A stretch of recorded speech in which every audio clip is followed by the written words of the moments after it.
Hi friends, मैं शंकर कुमार आप सबों के अपने YouTube channel knowledge booster academy पर स्वागत करता हूं। आज मैं आप सबों के लिए साइंस का ऑब्जेक्टिव क्वेश्चन लेके आ रहा हूं, जो बहुत ही खास और इम्पोर्टेंट वीडियो होने वाला है। कृपया वीडियो में लास्ट तक बने रहिएगा। गारंटी के साथ कहता हूं कि ऑब्जेक्टिव क्वेश्चन के साथ साथ सब्जेक्टिव क्वेश्चन से रिलेटेड कोई भी समस्या आप लोगों के साथ नहीं होगा। चलिए आज का पहला क्वेश्चन नंबर 1 जो आपके स्क्रीन पर है।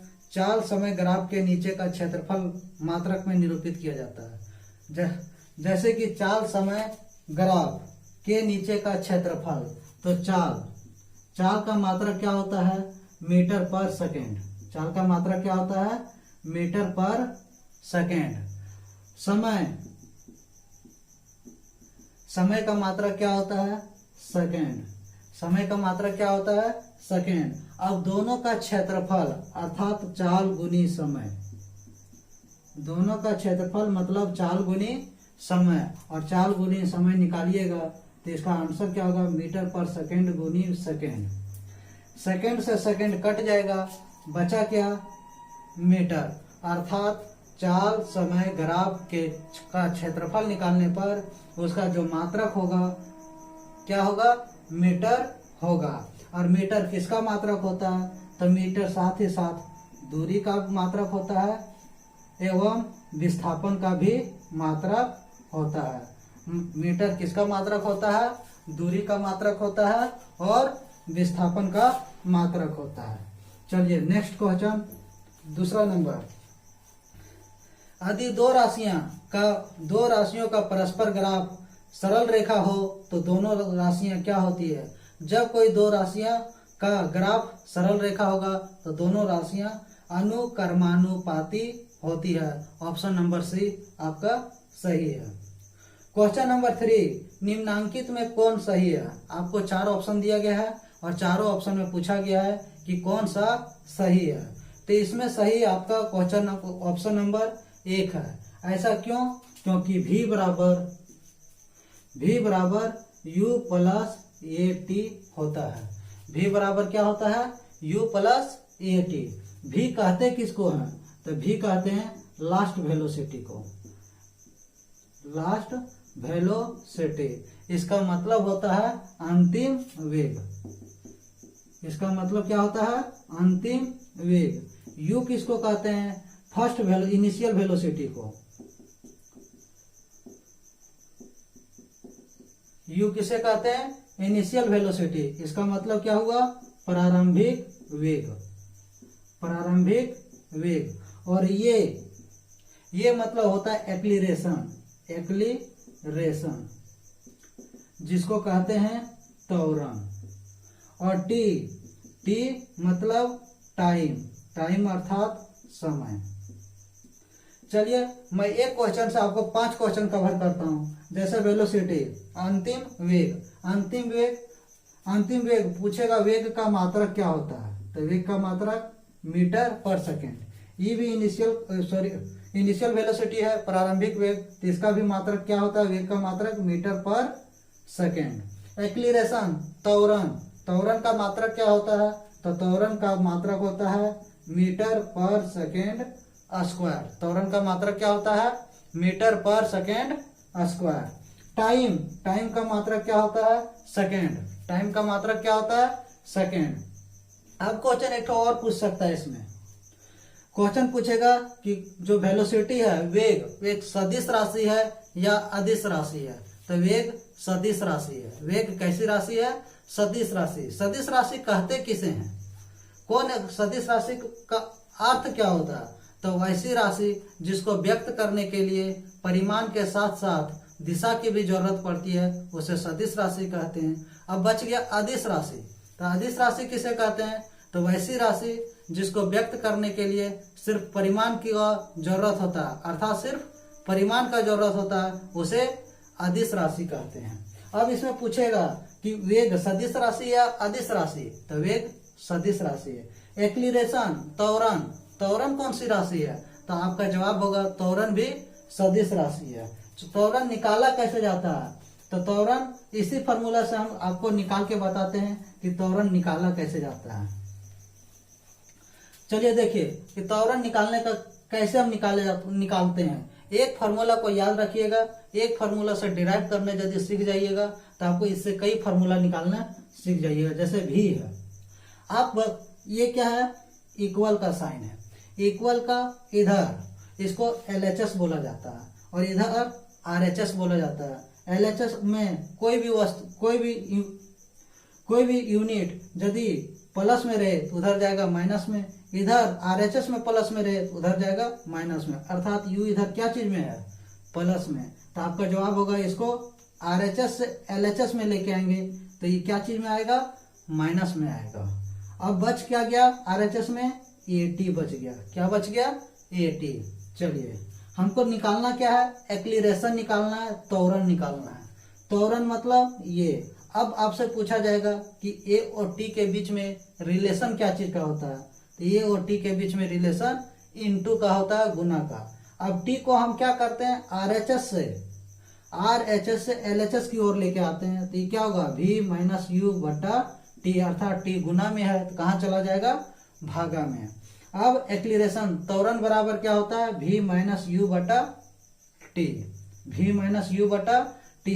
तो इससे एक फार्मूला आपको डिराइव होके आया कि A बराबर V माइनस U बटा T, अर्थात V अंतिम वेग, U प्रारंभिक वेग और T टाइम मतलब सेकेंड। टाइम को क्या चीज से व्यक्त करते हैं, सेकेंड से। अब पूछेगा कि ये एक्लीरेशन का मात्रक क्या होता है, त्वरण का मात्रक क्या होता है, तो त्वरण का मात्रक होता है मीटर पर सेकेंड स्क्वायर। कैसे मीटर पर सेकेंड स्क्वायर आया, इसको भी निकाल के आपको बताते हैं। मान लीजिए कि वेलोसिटी मतलब लास्ट वेलोसिटी आपको क्या दिया है, V बराबर 10 मीटर पर सेकेंड दिया। ये हम अपने से ले रहे हैं वैल्यू और आपको निकाल के बता रहे हैं। U आपको इनिशियल वेलोसिटी, प्रारंभिक वेग, मान के चलिए दे दिया आपको 2 मीटर पर सेकेंड और टाइम दिया है 4 सेकेंड। तो एक्लीरेशन हम कैसे निकालेंगे, कैसे एक्लीरेशन ज्ञात करेंगे, तो ध्यान दीजिएगा, इसी पे वैल्यू को हम पेस्ट कर देते हैं। तो V कितना दिया है, 10 मीटर पर सेकेंड। U कितना दिया है, 2 मीटर पर सेकेंड और T कितना दिया है, 4 सेकेंड। अब आपका जवाब 10 में 2 जाएगा तो कितना बचेगा, तो 10 में 2 जाएगा तो 8 बचेगा, 8 मीटर पर सेकेंड और बटा 4 सेकेंड। 4 से 8 2 बार में, 4 से 8 कितना बार में, 2 बार में। अब कितना बचा, 4 से 8 कितना बार में, 2 बार में, बराबर क्या हुआ, बराबर 2 मीटर पर सेकेंड। और इसके नीचे अब आप इधर लिखते हैं थोड़ा, 2 मीटर पर सेकेंड और इसके नीचे क्या बचा, सेकेंड। अब ध्यान से देखिएगा, जब कोई बड़ा बटा हो और उसके नीचे कुछ एक यूनिट दिया और उसके नीचे कुछ भी ना हो तो यहाँ क्या लिखेंगे, 1। अब 2 मीटर पर सेकेंड, 2 मीटर पर सेकेंड और ये एक ऊपर चला जाता है, इसके नीचे सेकेंड आता है। इसका मतलब 2 मीटर पर सेकेंड स्क्वायर, अर्थात इसीलिए कहा जाता है कि त्वरण का जो मात्रक होता है मीटर पर सेकेंड स्क्वायर होता है। चलिए अब इसको इरेज करते हैं नेक्स्ट क्वेश्चन की ओर। आज का क्वेश्चन नंबर 4, जब किसी वस्तु की गति त्वरित होती है तो उस पे कार्य करता है। जब कोई किसी वस्तु की गति त्वरित होती है तो क्या होता है, उसमें उसकी चाल में हमेशा वृद्धि होती है, उसकी वेग में हमेशा वृद्धि होती है, वह हमेशा पृथ्वी की ओर गिरती है, उस पर हमेशा कोई बल कार्य करता है। तो याद रखिएगा, जब कोई वस्तु, किसी वस्तु की गति त्वरित होती है अर्थात उस पर कोई बल कार्य कर रहा है। जैसे ये मान के चलिए ये वस्तु है, हम इसको धकेल के देखिए आराम से इसको लेट के जा रहे हैं, इसका मतलब इस पे कोई बल लग रहा है तभी ना ये आगे की ओर त्वरित हो रही है। तो इसलिए इसका आंसर होगा डी, उस पर हमेशा कोई बल कार्य करता है। नेक्स्ट क्वेश्चन, जिस गुण के कारण कोई पिंड अपने विराम की अवस्था बनाए रखना चाहता है क्या कहलाता है। चाल, त्वरण, जड़त्व, बल। तो याद रखिएगा, जिस गुण के कारण कोई पिंड अपने विराम की अवस्था बनाए रखना चाहता उसे जड़त्व कहते हैं, उसे जड़त्व कहते हैं। अब आपसे पूछेगा कि जड़त्व का नियम ये न्यूटन के किस लॉ से, मतलब न्यूटन के गुरुत्वाकर्षण के किस नियम से प्राप्त होता है, किस नियम को जड़त्व का नियम कहते हैं। तो याद रखिएगा, गुरुत्वाकर्षण के फर्स्ट नियम, पहला नियम को, न्यूटन के गुरुत्वाकर्षण के प्रथम नियम को जड़त्व का नियम कहते हैं। अब इसमें और ऑप्शन दिया है, एक चाल दिया है। तो चाल बराबर क्या होता है? तो याद रखिएगा, चाल बराबर दूरी बटा समय। इसका मात्रक क्या होता है? तो दूरी बटा समय, इसका मात्रक, दूरी का मात्रक मीटर और समय का मात्रक सेकेंड। आपसे पूछेगा और किसका मात्रक मीटर पर सेकेंड होता है? तो आपका जवाब होगा वेग का मात्रक भी मीटर पर सेकेंड होता है।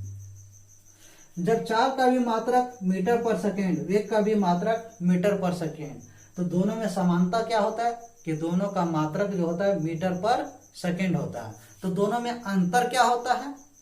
तो दोनों में अंतर यही होता है कि चाल अदिश राशि है, चाल अदिश राशि है और वेग सदिश राशि है। चाल अदिश राशि है, वेग सदिश राशि है।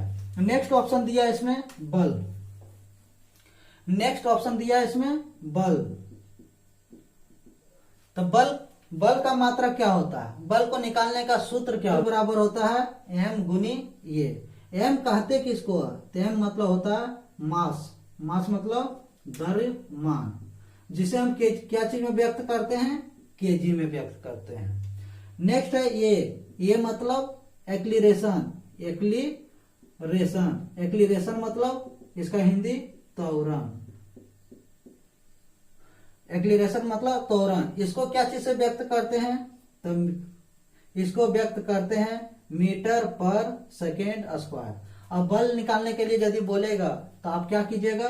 m को ये से गुना कर दीजिएगा, m को ये से गुना कीजिएगा, मतलब द्रव्यमान को त्वरण से गुना कर दीजिएगा, तो आपको बल प्राप्त हो जाएगा। अब पूछेगा बल का मात्रक क्या होता है? तो बल का मात्रक केजी मीटर पर सेकेंड स्क्वायर होता है, केजी मीटर पर सेकेंड स्क्वायर होता है। अब आपसे ये भी क्वेश्चन पूछेगा कि और बल का मात्रक क्या होता है? तो एक बल का मात्रक न्यूटन होता है, जिसे हम n से व्यक्त करते हैं। क्या चीज से व्यक्त करते हैं? कैपिटल N से व्यक्त करते हैं, n होता है। अब कभी ऑप्शन में दे देगा कि बल का मात्रक क्या होता है, जैसे बल का मात्रक क्या होता है, तो ध्यान दीजिएगा, बल का मात्रक एक ऑप्शन में ऐसे दे देगा न्यूटन n, दूसरा केजी मीटर पर सेकेंड स्क्वायर, तीसरा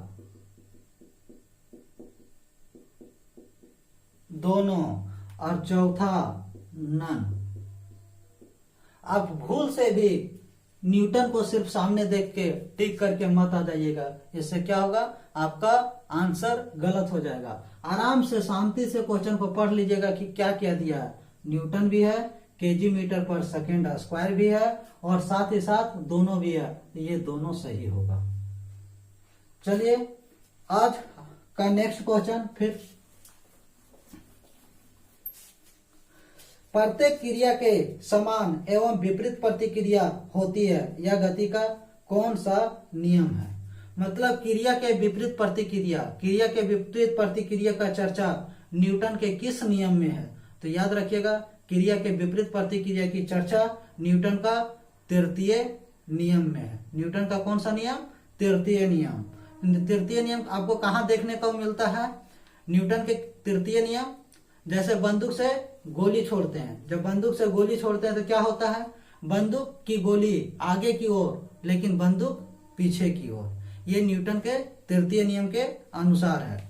चलिए आज एपिसोड है यहीं समाप्त करते हैं। यदि आप हमारे चैनल पर नए हैं और वीडियो पसंद आया तो चैनल को सब्सक्राइब कर दीजिएगा।